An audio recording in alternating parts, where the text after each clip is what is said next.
Hello and welcome to the second in our series of free talks on Fridays during the second lockdown of 2020 in November. We're doing free talks throughout November, and thank you for joining us for this talk. So the talk today is Chairmaking in the Chilterns. It's a fairly brief, fairly light overview of the topic. We also do a much longer version, but today we're doing the short version, so we hope that you enjoy learning about chairmaking in the Chilterns. So I'm starting with this slide from 1877. 1877 was the year that Queen Victoria visited High Wycombe. She was just passing through.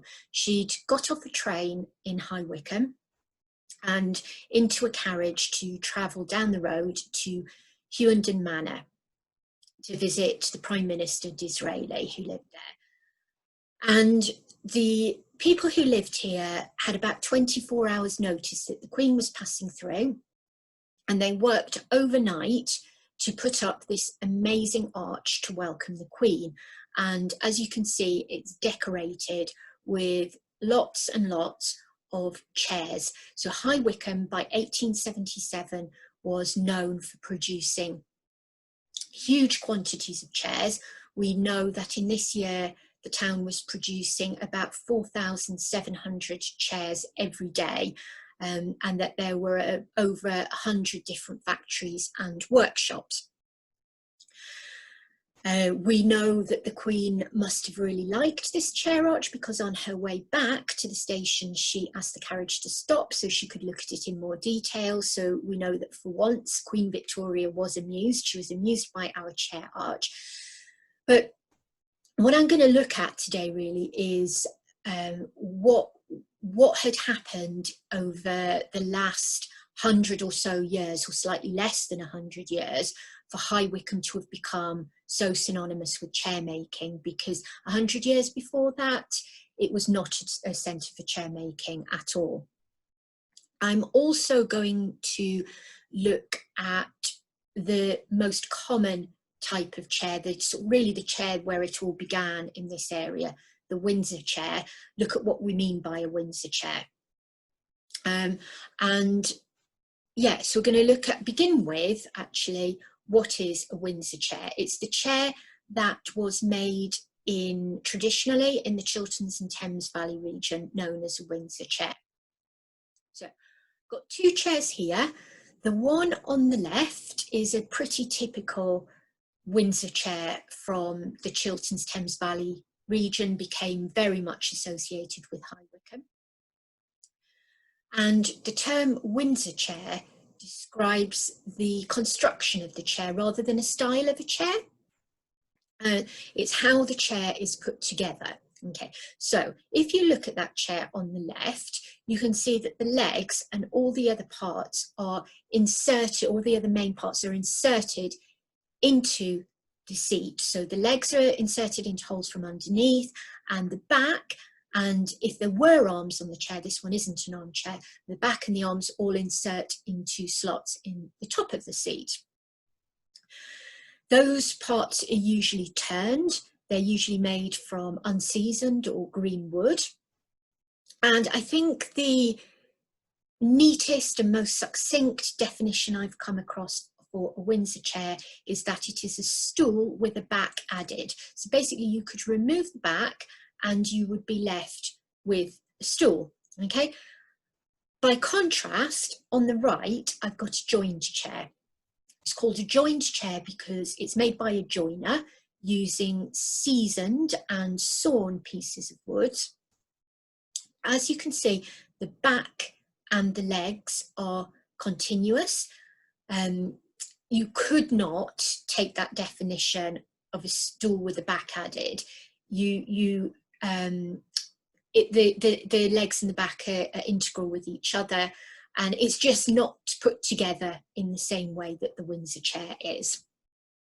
Okay, put together by a joiner rather than using turned techniques. So I want to show you a few more chairs. So on the left still we've got a Windsor chair, this time it's an armchair. On the right I've got a rush seated chair, and rush seated chairs were also fairly traditional in our area. It's a rush seated ladder back chair. Now the reason I put that chair in is because it has some things in common with the Windsor chair. It uses turned pieces of wood that were also unseasoned at the time, and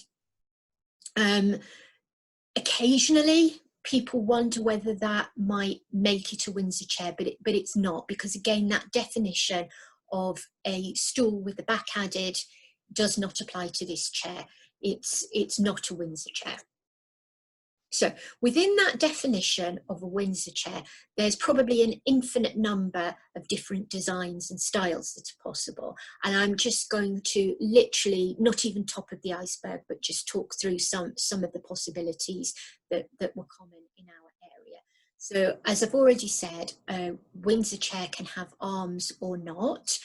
The examples that I'm showing you here are known as wheelback Windsors because of that design of the wheel in that back piece that's known as a splat. So we've got wheelback Windsors. You can have really an infinite number of types of design in that splat. But I've just put some wheelbacks there. As I say, you can have armchairs or not. Now I've mentioned the different designs that are possible in the splat. You don't have to necessarily have a splat on a Windsor chair. So I've got one on the left there that is just the stick backs. That's not particularly common with chairs from our region, but you do occasionally find them. Also relatively uncommon, but also possible. You can have more than one splat, as in this example here. People often ask, can you identify who made the chair by looking at the design on the splat? It would be lovely if that was the case, but basically no, you can't, because different workshops, different makers would produce a number of different designs, and they would also copy designs from each other. So you get, you know, different designs being made by different people and the same designs being made by different makers.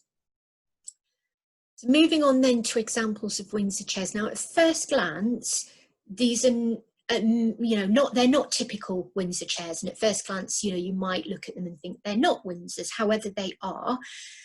Unusually for Windsor chairs, they do use seasoned and sawn timbers in the back, as well as some horizontal pieces in the back. But they do fit that definition of a Windsor chair. They are stools with a back added, everything slots into the seat from above or below. So on the left, we've got what would be known as a scrollback Windsor, and on the right, it's a Mendlesham Windsor, not from our region, but from East Anglia. It's named after the village where it originated and where they were only made there for a very long time. Okay. So I'm going to look at why High Wycombe became a centre for chairmaking, and it's very much to do with the place, with the geography of the place, and also to do with people. So I've got a Bodger's workshop here from a photograph from 1929. So chairmaking. We know that in 1790 there were only 4 chairmaking businesses in High Wycombe. And at that time, and prior to that, the chairmaking had been fairly evenly spread throughout the Chilterns and Thames Valley. As regards High Wycombe, paper mills were the main employer in High Wycombe until about the 1840s, and the area was also very much a farming area as well, but the main industry was the paper mills. As I say, there was chairmaking from, well, certainly throughout the 1700s, but only in, you know, very small numbers and evenly spread throughout the Chilterns and Thames Valley. So in 1790, we've got only 4 chairmaking businesses in High Wycombe. By 1830, there were 20. And then, as I say, by 1877, there were almost 100 factories in High Wycombe. So a big part of that reason was that the raw materials were very plentiful in the area. So I'm thinking about place, thinking about the raw materials. We have the beech woods. The beech grew in such large numbers in the surrounding area that it was often known as the Buckinghamshire weed. And then also linked to place is the fact that we have the good transport links for distributing the finished product. So that, by that I mean we are halfway in High Wycombe, halfway between London and Oxford.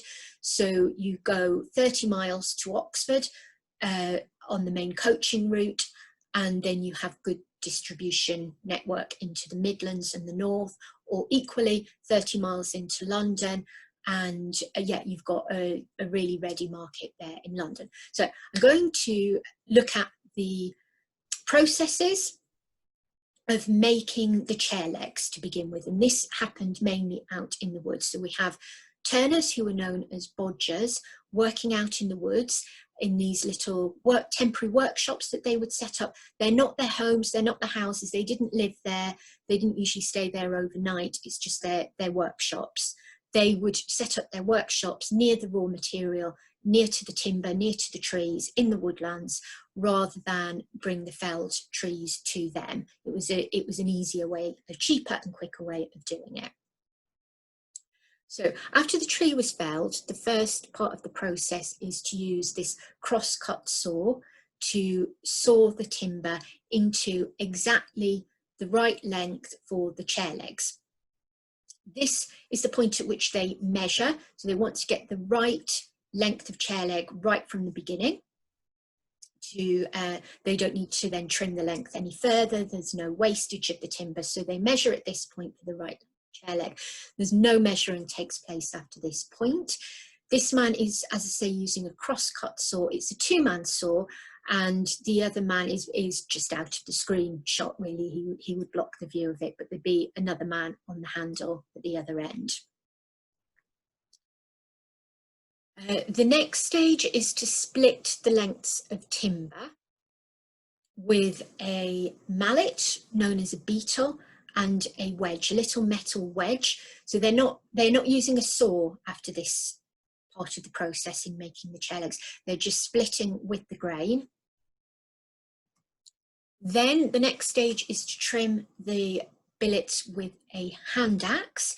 So they are removing excess timber so they have these wedge-shaped billets that they are trimming down to be roughly octagonal in shape. So they're moving towards a circular cross-section. They do the next stage of that with a draw knife. So he's sitting in a shave horse here using a draw knife. It's an incredibly sharp knife. Typically they would be wearing a leather apron to protect themselves at this stage. And then this is probably the most well-known part of the process. It's using a pole lathe to turn the billets into chair legs. So they turn on the lathe as they press down with their foot. It spins and they can cut with the chisel, and then as it returns to position they pull the chisel away. So they're cutting away, creating lots and lots of sawdust, making these chair legs on the pole lathe. So I've referred to these makers as bodgers, and we often get asked why these workmen were called bodgers. It's interesting to note that they never called themselves bodgers. They called themselves by the more correct term, which is a turner. If they had to record their occupation, as they often did, you know, on their child's birth certificate or on their wedding certificate or any other document, official document, they always said turner, not bodger. But they've come to be very popularly known as bodgers, and yet why is that? So I think it's quite key to it to note that they didn't call themselves. It's not written down anywhere. This is why these workers are called bodgers. So we have to speculate, we have to work it out. We know they didn't call themselves by that name. And of course, the term bodger these days is quite a derogatory term. It's for somebody who does a bad job or an unfinished job.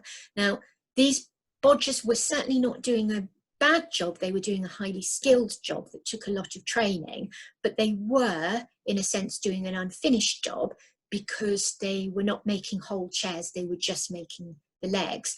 They were working out in the woodlands, in and around the villages, whereas the workers who finished the chairs and put them together and made the seats, they were town dwellers. They were working in the workshops there.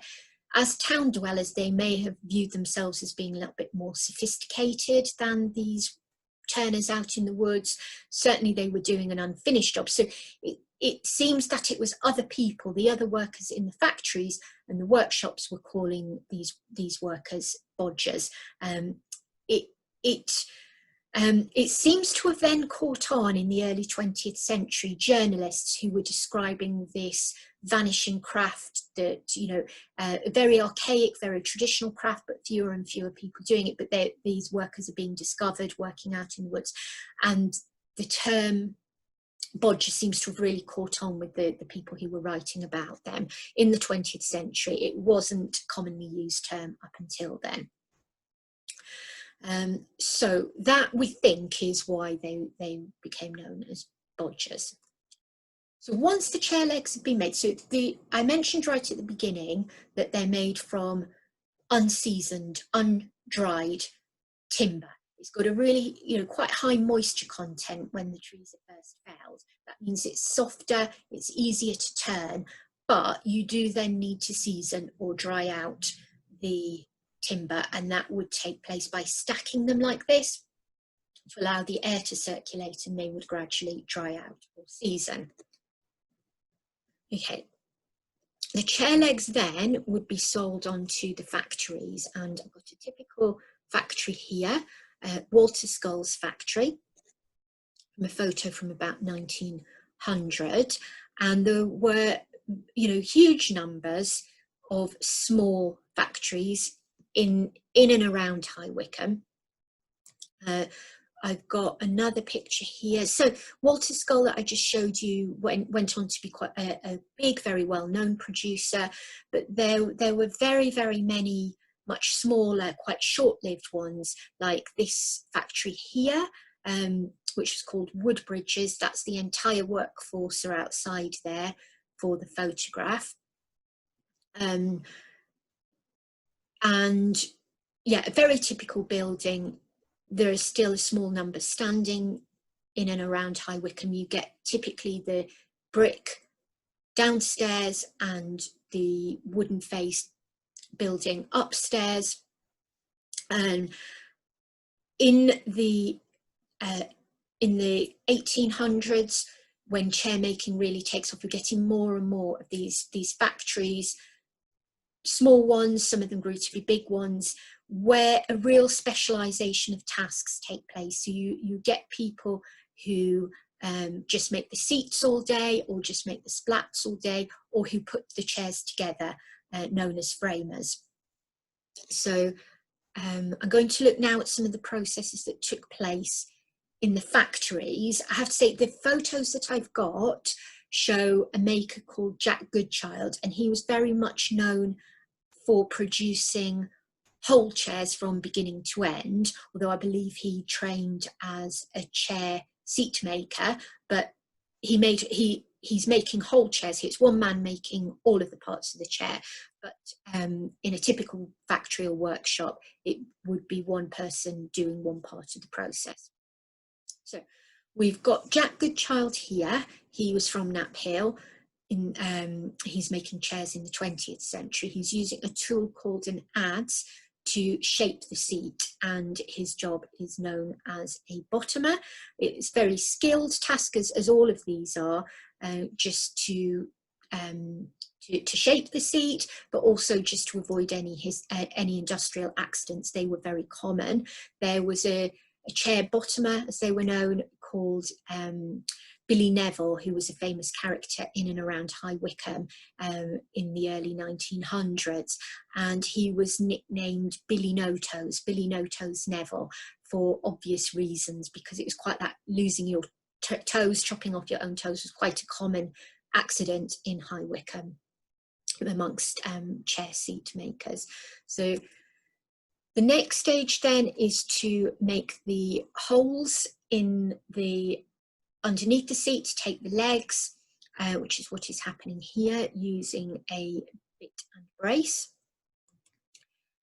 Then the chair legs have been put in. He's finishing the seat with a tool known as a travisher. So you get this lovely saddled seat, which is what Windsor chairs are very much known for and what makes them particularly comfortable. We've got Jack Goodchild here, who he is steam bending the bow for the back of the seat. I've mentioned the beech wood that was used for the turned parts, for the legs and the sticks in the back and so on. The hoop or the bow was typically made from ash. It would be steamed to make it soft and pliable. Ash is more pliable, less likely to snap when it's steam bent, so it's twisted around, it's bent around this pro forma and pegged into place until it's cooled and dried, and that makes the bow in the back.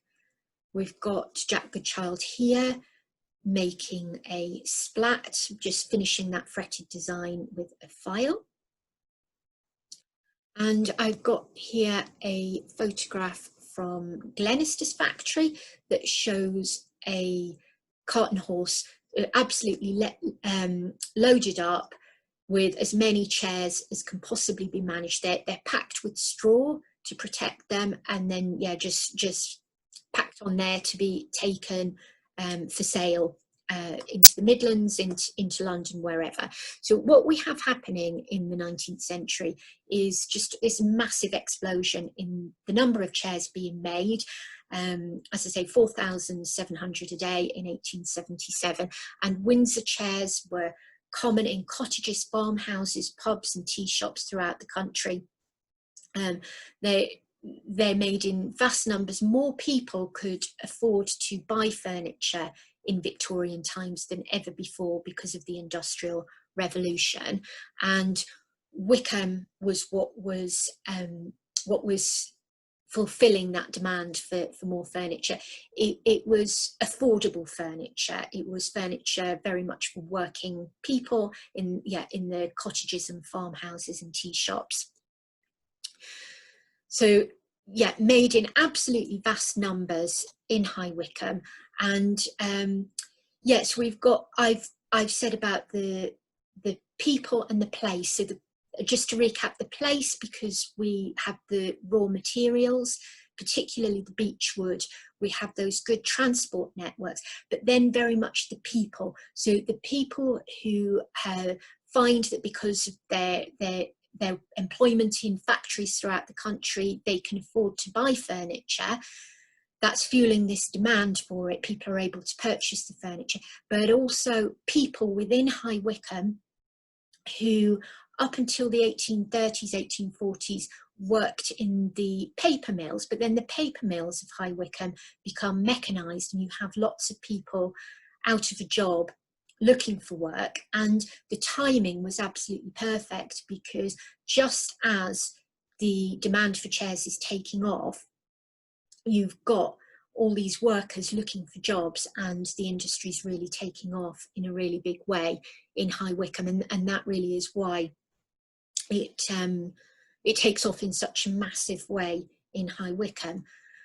I'm going to finish very shortly. Sort of anticipating the kind of questions that we very often get. I've looked at why the workers were called bogers. Another question I just wanted to quickly address is why they're called Windsor chairs, where people so often ask, you know, if they were made in Wycombe, why aren't they called Wycombe chairs? And the reason for that is I said that the Windsor chairs were made in and around High Wycombe, in very even numbers throughout the Chilterns and Thames Valley before the 19th century, before the 1800s, before the industry took off in a big way in High Wycombe. And they were called Windsor chairs long before there was ever that association with High Wycombe. And it's believed that chairs made from around the Chilterns and Thames Valley were taken to Windsor to then travel to London by boat on the Thames. And it was when they were offloaded in London, they were not interested where those chairs had been made, which was various places, as I say, throughout the Chilterns Thames Valley, but where they'd been transported from. So they were called Windsor chairs right from the beginning, before there was ever that association with High Wycombe. Okay, so I'm going to finish there, and I just want to thank you for listening. As I say, we're doing this series of talks throughout November. The talks are free. If you are able to, though, please do consider making a donation to Wycombe Museum to support our work. We are a charity, and we very much appreciate your support if you're able to do that. There's a web address there for how you can do that. And yeah, so just coming up to let you know, next week it's an evening talk on Friday the 20th of November, which is Beers, Bevies and Brewing, which is a talk best enjoyed with a drink of your choice, any drink at all, doesn't have to be alcoholic. And the final talk in November will look at our art collection at Wycombe Museum, so an element of the collection that we're perhaps less well known for, and that's back to the 1 o'clock timing. So that's the last one on Friday the 27th of November.